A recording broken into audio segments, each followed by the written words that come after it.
Hello guys, and welcome back to Watches and Wonders. Once again, it is myself, Tom, behind the camera. And if you would like to keep up with anything else I do away from the watches, please give us a follow on Instagram at watches_wonders and on TikTok at watches and wonders. So today, in front of us, we have a G-Shock. Specifically the G-Shock B5600 CY.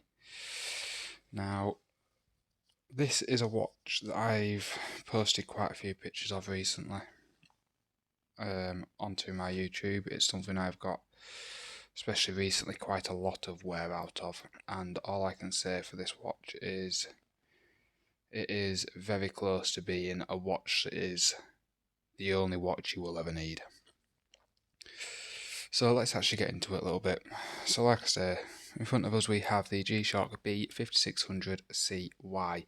This is the Bluetooth and Tough Solar edition, and it is using Casio's 3540 module, which is a display with the negative display, i.e. the black screen, which I do know a lot of people claim aren't very legible in the sunlight. Personally, I've not had a problem with it, but I do know what they mean. There are a few times where I've had to double look, just to double check. So let's get into the dimensions of this anyway.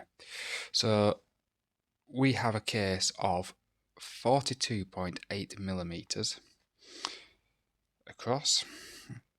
From lug to lug, we have a length of 48.9 millimeters, and we are 13.4 thick.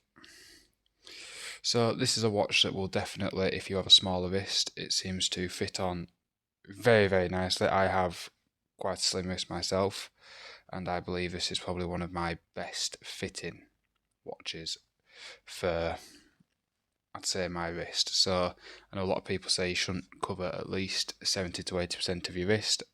I do try to stick to that. I do have the occasional diver that is slightly bigger, but I try to stick to not covering anything more, otherwise it just looks a little bit too big on your wrist. So what have we actually got here then? So this is one of G-Shock's 2024 editions. It was quite early on in 2024, and it is very similar to the original G-Shock, the original DW-5600, with a few added extras.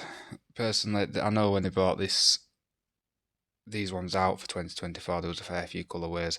Don't know what it was about the black and yellow for me, but I believe it popped. I just think it's absolutely stunning with the black and yellow, slightly in your face without being too in your face. So what we have here is we have a resin case and band, and I believe G-Shock are using the carbon core guard on these newer squares as well. So we get that added little bit of protection around the module. So just hidden underneath the resin case, you can normally see there is a carbon case underneath there. So we get excellent shock resistance, absolutely fantastic shock resistance on these, along with a 20 bar, so 200 meters water resistance, which I know G-Shocks can go much, much further than 200 meters. I've seen the videos, they are all over YouTube, of people pressure testing them up to 300, 500 meters, and the G-Shock's still running. I am pretty sure Casio just put 200 on there, just so they know, just in case. They know they can do more, but it's sort of like a fail-safe for them guys. So, as you will see on this, we have the Tough Solar at the top, which means all this slightly lighter square around the display is actually a solar panel. So this is a watch that will never need a battery change. They say it has about 6 months charge on a single battery.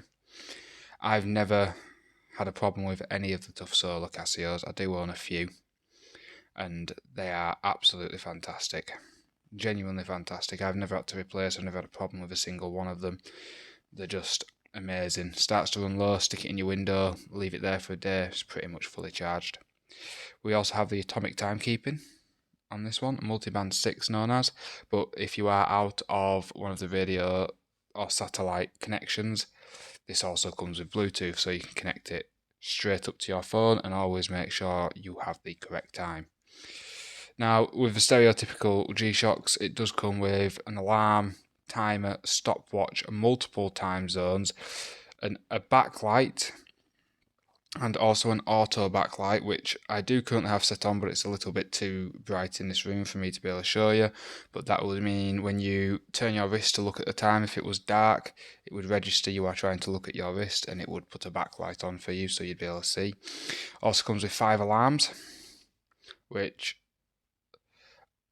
I'll admit the alarms on them aren't brilliant. They're not very loud. There's been a fair few times I've missed an alarm on a G-Shock with it due to it not being very loud. But everything else on these watches I think is absolutely spot on. The fact that with it being radio controlled, if I decide to ever go abroad, I don't have to mess with the watch. It will automatically connect to the closest satellite and change the time for me, which is, I think, a massive, massive advantage over, say, your automatic watches and stuff like that. G-Shock really have made a formula and run with that formula because it works so well. They are fantastic. I know that when this design first came in, it wasn't exactly popular back in the 80s, but I'm very, very glad this design has stood the test of time, and now here in 2025, they are still releasing on a regular basis different G-Shock squares. Now, I do have a few. They will all be getting a review, but there isn't too much more I would like to say on this watch, because obviously a lot of the G-Shock squares do share a very, very similar module. So I don't want to be telling everything in this one and then we come to the next one and all of a sudden I don't really have much I can review besides tell you the colour changes. I am very, very fortunate that I do have one of the limited edition G-Shock squares that I will be reviewing very, very soon, which I was very luckily that my beloved wife got hold of me for Father's Day. So I want to save the big review for that watch, and we will have a special guest, i.e. my wife, that will be helping me out with that one. You'll get to see her lovely painted nails instead of my nails, we'll say. But yeah, this has just been a quick review. Thank you for tuning in once again. This has been Tom with Watches and Wonders, and I will see you next time. Goodbye.